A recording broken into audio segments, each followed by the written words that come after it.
अस्सलाम वालेकुम मेरे भाइयों दोस्तों। आज जो हमारा लेक्चर है वो है इंफॉर्मेशन हैंडलिंग का। क्लास मैट्रिक की मैथ हमने स्टार्ट की थी, उसका पहला चैप्टर है इंफॉर्मेशन हैंडलिंग और इसका आज लेक्चर नंबर 2 है। सही है। पिछले लेक्चर में हमने डेटा के बारे में डिस्कस किया था, इंफॉर्मेशन हैंडलिंग के बारे में डिस्कस किया था, डेटा की मुख्तलिफ टाइप्स, वेरिएबल की मुख्तलिफ टाइप्स डिस्कस की थी। सही।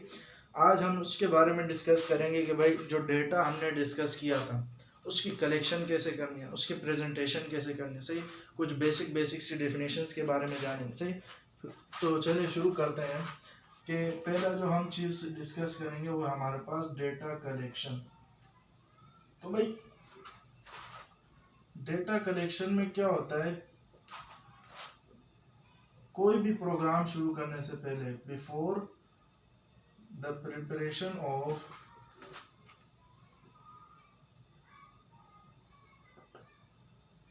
एनी प्रोग्राम, किसी भी प्रोग्राम की प्रिपरेशन से पहले the relevant data is to be collected. The relevant data is to be collected. सही है। किसी भी प्रोग्राम को शुरू करने से पहले उसके बारे में हम डेटा उसके बारे में कलेक्ट करते हैं। जैसे मान लो एक प्रोग्राम को बहुत सारे हो सकते हैं, जैसे स्कूल का रिजल्ट है। सही। उस स्कूल के रिजल्ट के लिए भी डेटा कलेक्ट करना है। और डेटा क्या हो सकते हैं उसके लिए कि भाई बच्चों के मार्क्स कितने हैं। सही है।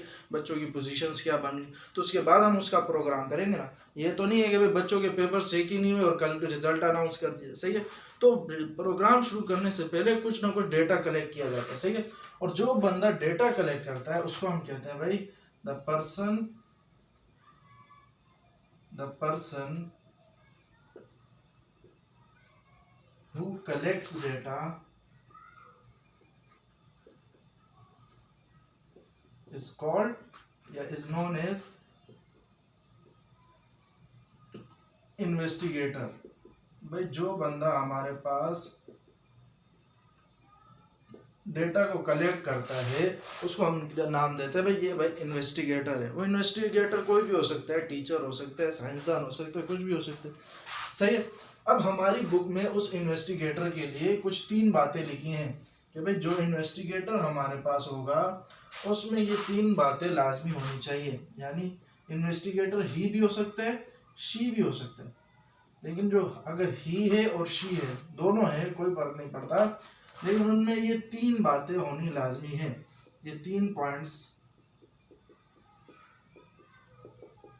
हमारी बुक के हिसाब से ये 3 पॉइंट का उस इन्वेस्टिगेटर में होना लाजमी है। पहले पॉइंट में क्या है कि भाई इंटेलिजेंट,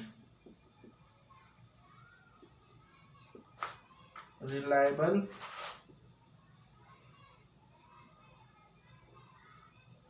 एंड रिस्पॉन्सिबल। सही है। पहले पॉइंट के मुताबिक हमारे पास जो अल्लाह आपका भला करे इन्वेस्टिगेटर है वो इंटेलिजेंट होना चाहिए, ज़हीन होना चाहिए। सही है। दूसरा उसमें क्या खूबी होनी चाहिए, पहले पॉइंट के मुताबिक रिलायबल यानी काबिल एतमाद, भरोसेमंद आदमी हो। सही है। और रिस्पॉन्सिबल, जिम्मेदारी समझता हो, तो उसी को हम इन्वेस्टिगेटर कहेंगे। सही है। पहले पॉइंट के मुताबिक। दूसरे पॉइंट के मुताबिक हमारे पास जो इन्वेस्टिगेटर होना चाहिए वो प्रॉपर्ली ट्रेंड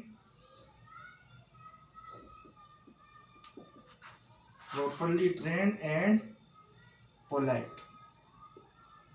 सही है। प्रॉपर्ली ट्रेंड हो, ट्रेनिंग वरेनिंग की हुई उसने, और पोलाइट भी होना चाहिए, साथ में शरीफ होना चाहिए, बदमाश वदमाश नहीं चलेगा। सही है। अच्छा, उसके बाद तीसरे पॉइंट के मुताबिक एक्सपीरियंस्ड होना चाहिए।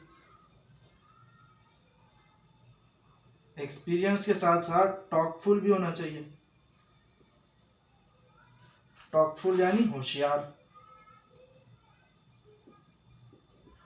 And well known about the object. भाई जिस चीज के बारे में वो डेटा कलेक्ट कर रहा है उसके बारे में उसको well known about the object.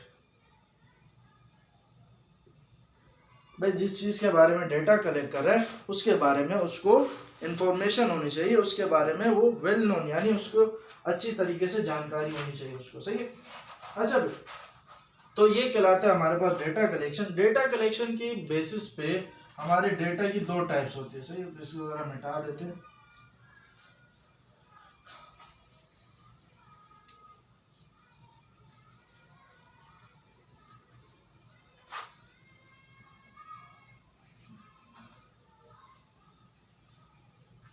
Data collection की हमारे पास दो टाइप्स होती है। पहली टाइप हमारे पास है, देयर आर टू टाइप्स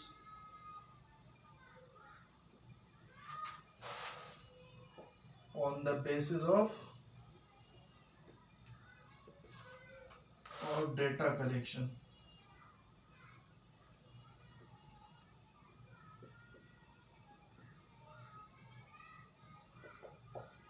अगर डेटा कलेक्शन की बुनियाद पे देखा जाए तो डेटा की हमारे पास दो टाइप्स होती है। पहली टाइप हमारे पास क्या है भाई, primary data.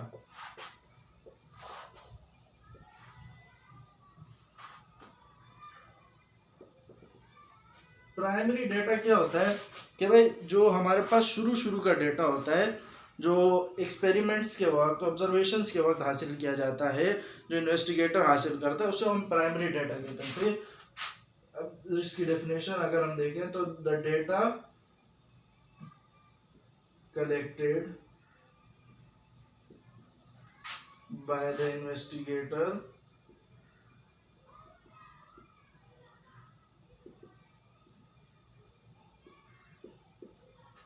at the time of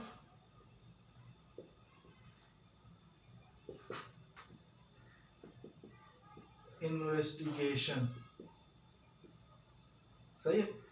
investigation के वक्त जो डेटा हासिल किया जाता है, अल्लाह आपका भला करे, इन्वेस्टिगेटर के थ्रू, वो हमारा कहलाता है, इन्वेस्टिगेटर को जो डेटा मिलता है इन्वेस्टिगेशन के वक्त, वो हमारा कहलाता है प्राइमरी डेटा। इसको हम रियल टाइम डेटा भी कहते हैं, रियल टाइम डेटा।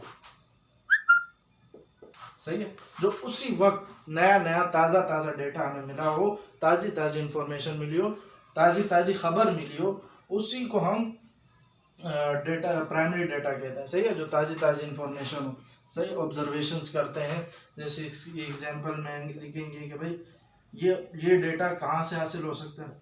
जैसे अगर हम किसी जगह का सर्वे कर रहे हैं, सही, किसी जगह का सर्वे कर रहे हैं, तो वहाँ से जो हमें डेटा हासिल हो रहा है, जो सर्वे कर रहा है उस बंदे को जो डेटा हासिल हो रहा है, वो प्राइमरी डेटा कहलाएगा। सही है। जो बंदा ऑब्जर्वेशंस कर रहा है, ऑब्जर्वेशन से जो डेटा हासिल हो रहा है, वो प्राइमरी डेटा कहलाएगा। बंदा एक्सपेरिमेंट्स करता है, तो एक्सपेरिमेंट से जो डेटा हासिल होता है, वो हमारा प्राइमरी डेटा कहलाता है। सही। इस तरीके से बहुत सारे चीजें हैं जिसमें प्राइमरी डेटा हासिल होता है। सही। दूसरी चीज जो हमारे पास है वो कहलाती है भाई सेकेंडरी डेटा। सेकेंडरी डेटा हमारे पास क्या होता है कि भाई अगर इसकी डेफिनेशन देखें, द डेटा कलेक्टेड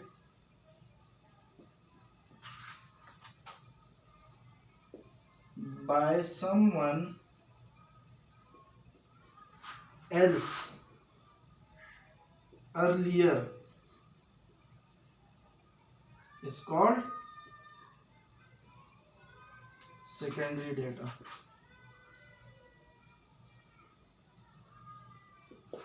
भाई ये वो डेटा है कि जो पहले कोई हासिल कर चुका है। सही है। पहले कोई कलेक्ट कर चुका है, उसके बाद फिर हमें मिल रहा है। पहले किसी ने ये डेटा कलेक्ट कर चुका है, समवन एल्स, कोई और अर्लियर पहले ही कलेक्ट कर चुका है, उसके बाद हमें मिल रहा है, तो वो डेटा हमें क्या कहलाएगा, सेकेंडरी डेटा। सही है। अगर हम जाते हैं एक्सपेरिमेंट करते हैं और एक्सपेरिमेंट से हम डेटा हासिल करते हैं, तो ये हमारा प्राइमरी डेटा कहलाएगा। लेकिन एक्सपेरिमेंट करने के बाद कोई और एक्सपेरिमेंट मान लो करता है, और उस एक्सपेरिमेंट के बाद वो डेटा को हासिल करके फिर वो हमें डेटा देता है।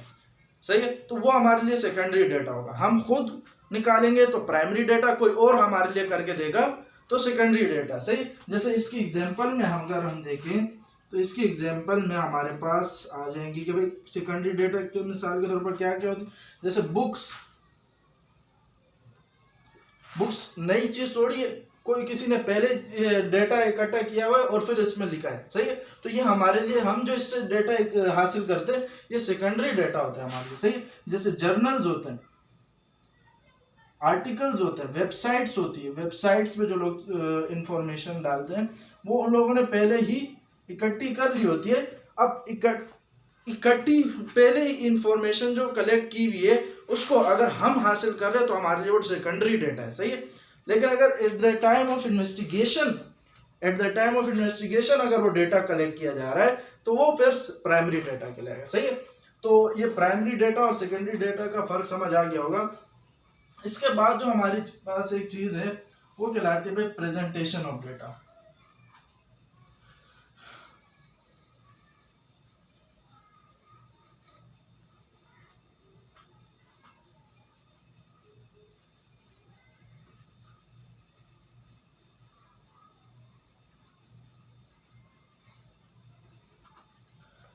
प्रेजेंटेशन ऑफ डेटा,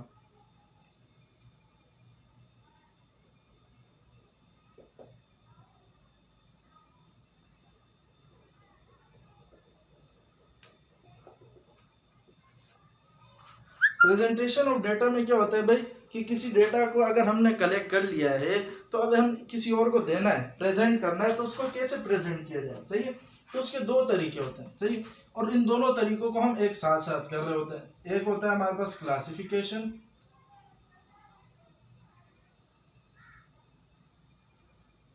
एक होता है हमारे पास टेबुलेशन, सही है। क्लासिफिकेशन को देखते हैं पहले।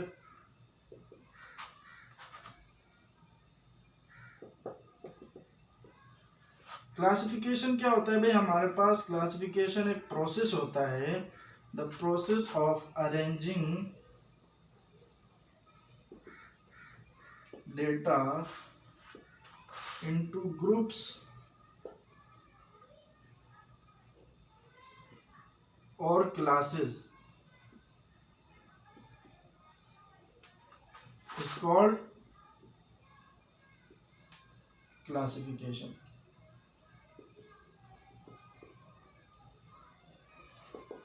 भाई किसी डेटा को अगर हम ग्रुप्स या क्लासेस में अरेंज कर रहे हैं तो वो प्रोसेस हमारा कहलाता है भाई क्लासिफिकेशन। जैसे मिसाल के तौर पर ये एक 15 स्टूडेंट्स का टीचर ने टेस्ट लिया मैथ का, उनके ये मार्क्स है, ये डेटा आया हमारे पास मार्क्स का, सही। अब इन मार्क्स को अलग अलग क्लासेस बनाए हमने, जैसे 60 से लेकर 63 तक का अलग क्लास बनाया, 64 से लेकर 67 तक का अलग क्लास बनाया, 68 से 71 तक का अलग क्लास, 72 से 75 तक के अलग क्लास। यहाँ पे क्लासेस नहीं बने थे, यहाँ पे हर बच्चे का अलग अलग था, लेकिन यहाँ पे हमने क्या कर दिया, इसको अलग अलग क्लासेस में कैटेगराइज कर दिया, सही, अलग अलग क्लासेस बना दिए हमने।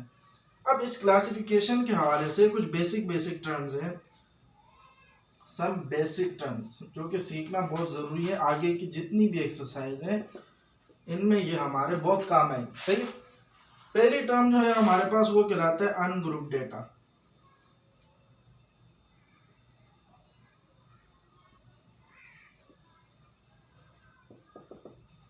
अनग्रुप डेटा और प्राइमरी डेटा दोनों एक ही चीज है, सही है। अनग्रुप डेटा भी यही है और प्राइमरी डेटा भी, तो दोनों में एक ही डेफिनेशन लिख सकते हैं, सही। अनग्रुप डेटा क्या है भाई, वो डेटा जो कि इन्वेस्टिगेशन के टाइम पे हासिल किया जाए, और प्राइमरी डेटा भी वही था, सही। और अनग्रुप डेटा ग्रुप्स में अरेंज नहीं हुआ होता, जैसे ये डेटा है, ये डेटा चेकिंग के वक्त हासिल हुआ था, मैथ के टेस्ट जब चेक किए जा रहे थे तो ये डेटा हासिल हुआ, तो ये हमारा अनग्रुप डेटा, और इसको प्राइमरी डेटा भी कहते हैं। अब इसको जब हम अरेंज करके ग्रुप्स में डाल के, जैसे इस तरीके से ग्रुप्स में डाला और फिर प्रिंसिपल को दिया, तो ये हमारे पास ये वाला जो डेटा कहलाता है ये हमारे पास ग्रुप डेटा कहलाता है, सही। तो दो टर्मिनोलॉजीज हो गई कि भाई एक अनग्रुप डेटा और एक ग्रुप डेटा।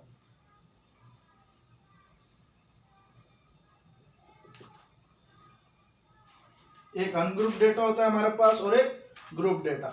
ग्रुप डेटा भी ग्रुप डेटा के अगर डेफिनेशन तो ज़रूरत नहीं है, बस समझ आ गया तो सही है कि भाई अनग्रुप डेटा जो कि जिसमें ग्रुप्स नहीं बने हुए, और ग्रुप डेटा वो है जिसमें क्लासिफाई करके लिख दिया जाता है, सही है।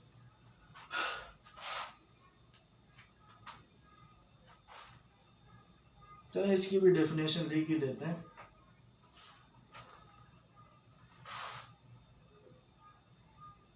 Data classified into certain groups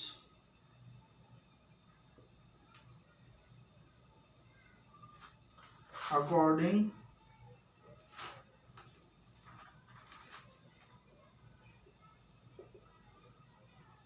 to the requirement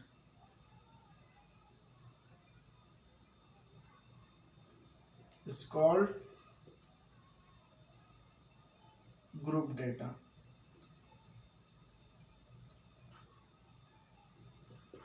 सही है।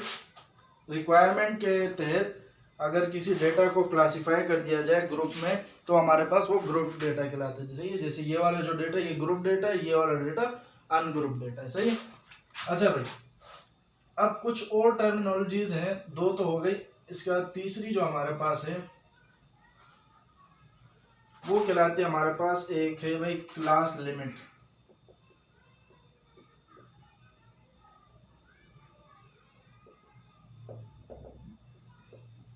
सही। क्लास लिमिट क्या होता है हमारे पास? These are the numbers, these are the numbers that serve to identify the classes। सही है। अच्छा, इसका जरा आगे भी थोड़ा सा लिख लेते हैं। इसमें लोअर क्लास लिमिट भी होती है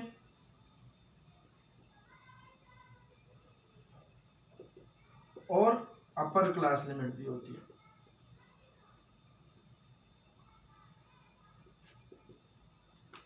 लोअर क्लास लिमिट को हम L से शो कर लेते हैं, अपर क्लास लिमिट को हम U से शो कर लेते हैं। सही है। लोअर क्लास लिमिट जो स्मॉलर नंबर्स होते हैं और अपर क्लास लिमिट जो हमारे पास हायर नंबर्स होते हैं। सही है। अब ये क्या चीज है ये भी समझा दूँ।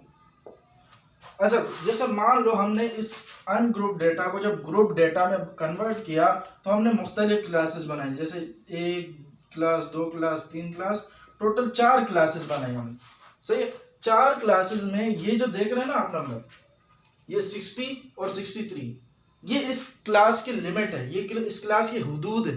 सही है। 60 जो है ये छोटा नंबर है 63 से, तो ये छोटा नंबर कहलाता है हमारे पास लोअर क्लास लिमिट, और 63 क्या है हमारे पास बड़ा नंबर है, तो ये हमारे पास अपर क्लास लिमिट होता है। सही। अब जो ऊपर मैंने इसकी डेफिनेशन लिखी है, these are the numbers that serve to identify the classes. Identify मतलब क्लास की पहचान करने में मदद देते। सही। अगर किसी क्लास की लोअर क्लास लिमिट और अपर क्लास लिमिट पता चल जाए तो हम उस क्लास को आसानी से पहचान लेते। सही। जैसे अब इसको हम ऐसे भी कह सकते हैं कि भाई ये एक क्लास को दूसरे क्लास से अलग करते हैं। जैसे देखें, ये जो लिमिट्स लगाई गई हैं ये इस दूसरे क्लास से इसको अलग कर रही है। सही है। ये दूसरे की लिमिट्स तीसरे से अलग कर रही है, तीसरे की लिमिट्स बाकियों से अलग कर रही है एक दूसरे को। सही है। तो ये लिमिट्स जो है ये बड़ी काम की चीज है, आगे हमारे बहुत काम आएंगे। सही। अच्छा, इसके बाद हमारे पास एक और चीज होती है जिसको हम कहते हैं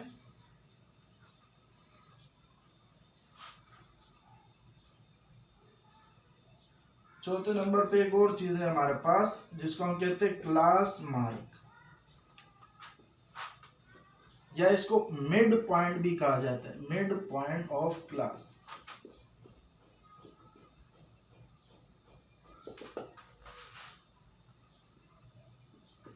किसी भी क्लास का दरमियान वाला पॉइंट वो हमारे पास कहलाता है मिड पॉइंट। सही है। या क्लास मार्क, यानी 60 और 63 के दरमियान वाला जो नंबर होगा, बिल्कुल मिड पॉइंट जो होगा वो हमारे कहलाएगा क्लास मार्क या मिड पॉइंट। अब वो क्लास मार्क या मिड पॉइंट निकालते हैं कैसे?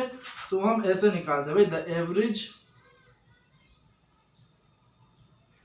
या यहाँ पे लिख देते हैं it is the average, it is the average of lower and upper class limit, lower and upper class limit.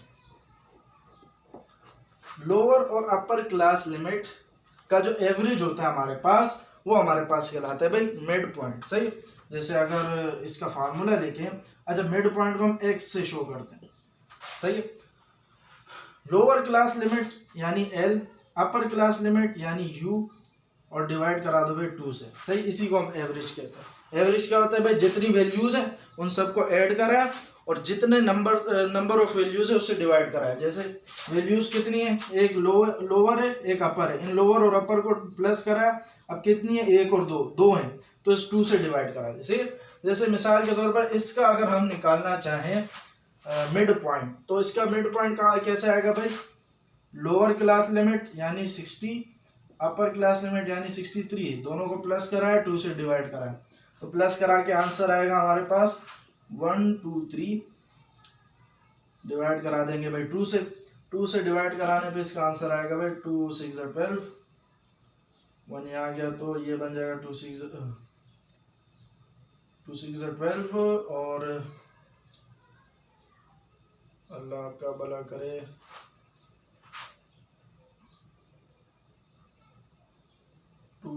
इसका आंसर जो आएगा 123 को 2 से डिवाइड कराने पे, तो ये कुछ 61.5 आएगा। सही, आप लोग करके देख लेना, 61.5 ही आएगा। सही है, तो इसके जो मिड पॉइंट आया वो क्या है हमारे पास 61.5। अगर हम सबका मिड पॉइंट निकालना चाहें तो यहाँ पे एक अलग से कॉलम बना के सबके अलग अलग मिड पॉइंट निकाल लें, जिसको हमने x से शो किया। इसका मिड पॉइंट आया हमारे पास 61.5।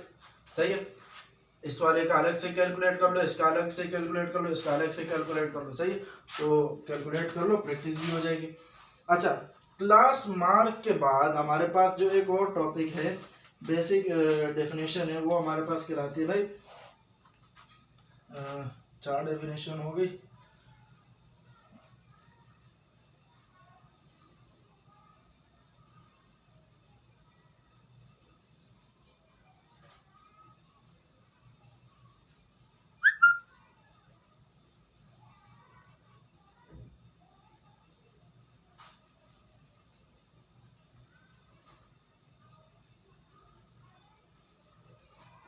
अच्छा भाई, तो 5वीं जो हमारे पास बेसिक डेफिनेशन है वो है class interval.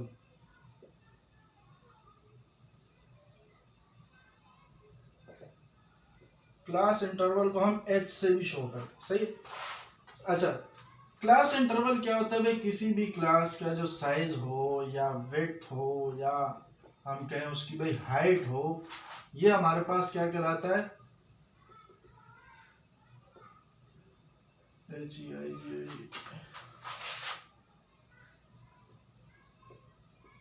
of a class is called its class interval।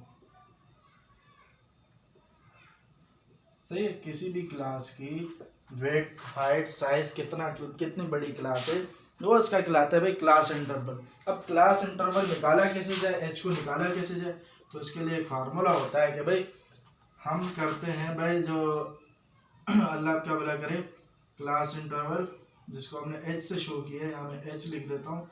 इसका जो फार्मूला होता है वो ये होता है कि भाई डिफरेंस ऑफ अपर या फिर लोअर, डिफरेंस ऑफ अपर और lower class, lower limit of 2 consecutive classes, limit of 2 consecutive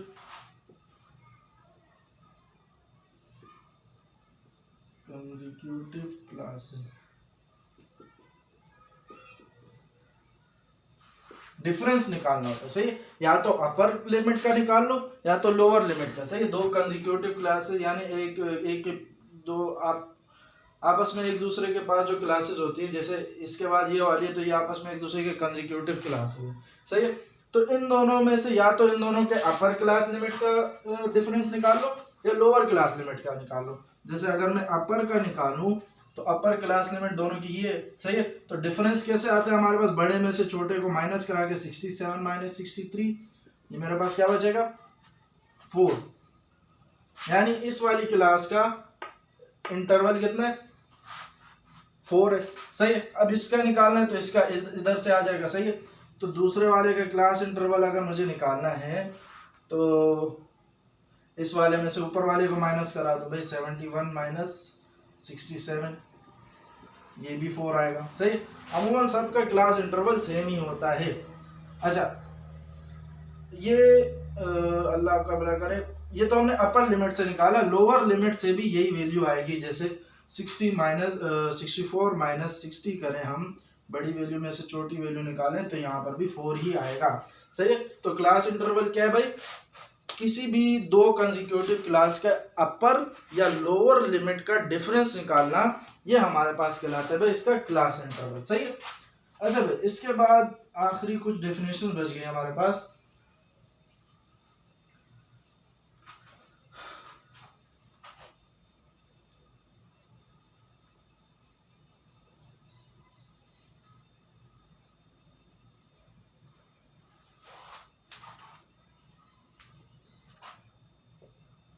number 6 पे हमारा class boundaries.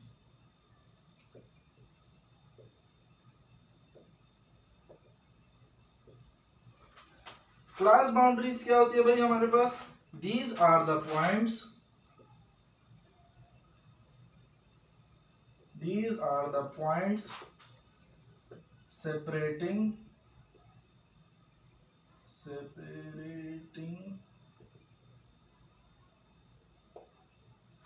classes from next class।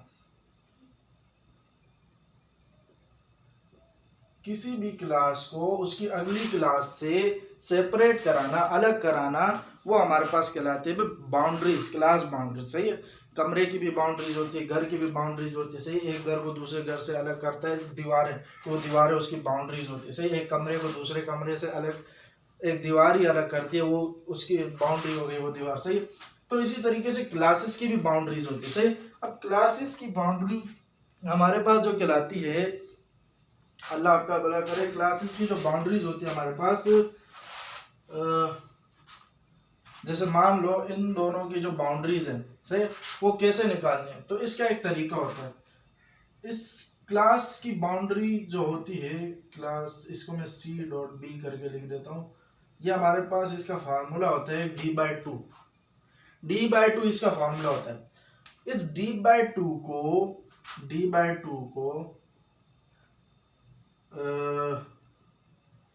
Lower limit में से माइनस कराना होता है, लोअर लिमिट में से D/2 को माइनस कराना है, और अपर लिमिट में से इसको प्लस कराना है, सही है। D/2 को लोअर लिमिट के साथ माइनस कराना है, अपर लिमिट के साथ प्लस कराना है, तो हमारे पास आएगा भाई क्लास इंटरवल। अब ये D/2 क्या है हमारे पास, क्लास इंटरवल नहीं, सॉरी, क्लास बाउंड्री।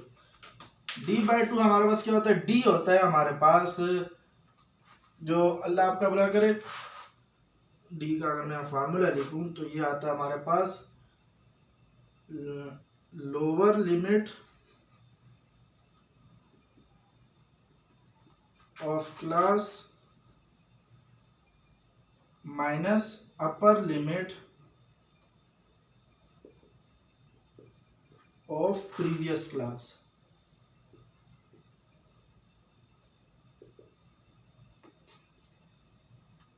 सही है।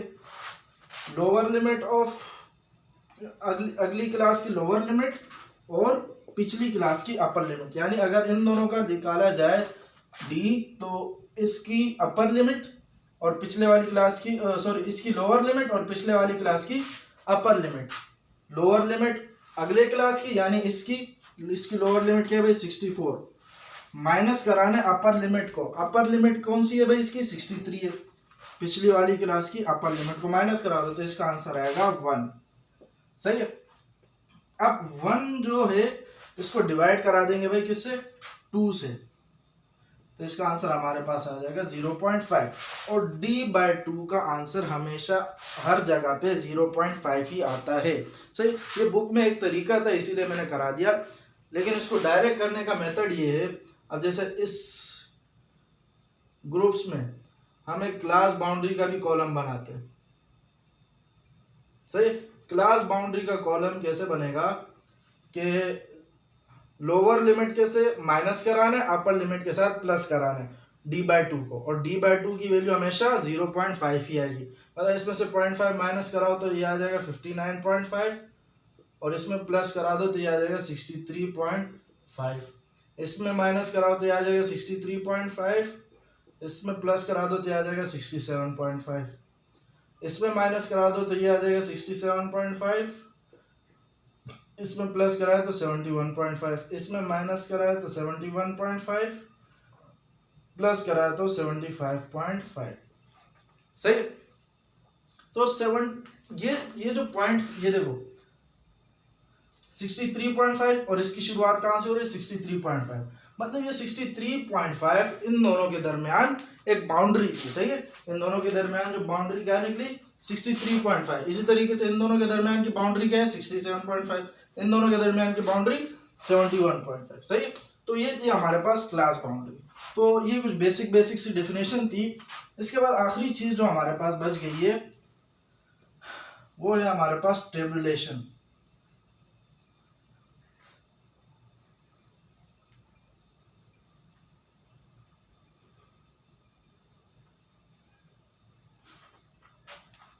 टेबुलेशन, ये सारा क्लासिफिकेशन था, अब इसके बाद tabulation.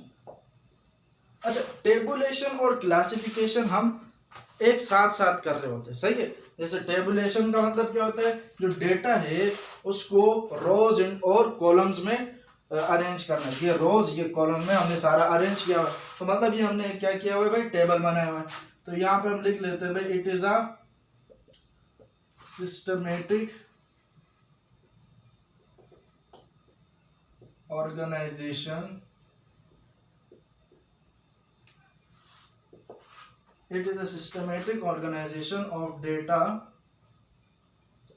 into rows and columns।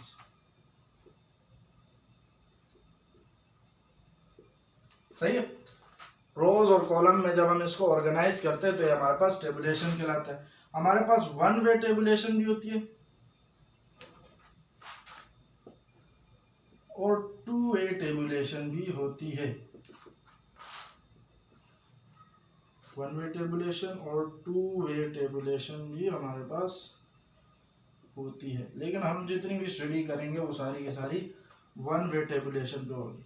One way tabulation क्या होता है भाई हमारे पास, in one way tabulation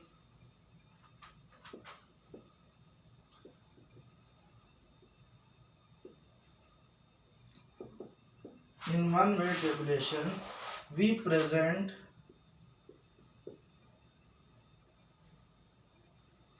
data only for one characteristic।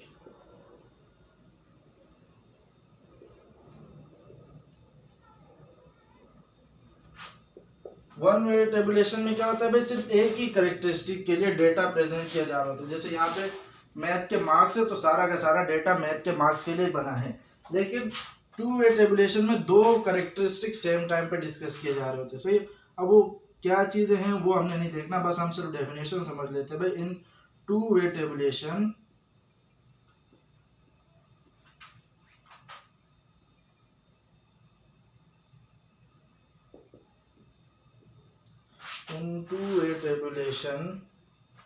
we present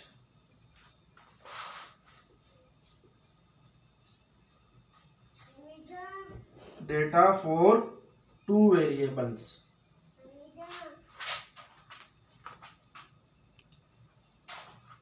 present data for two characteristic at the same time।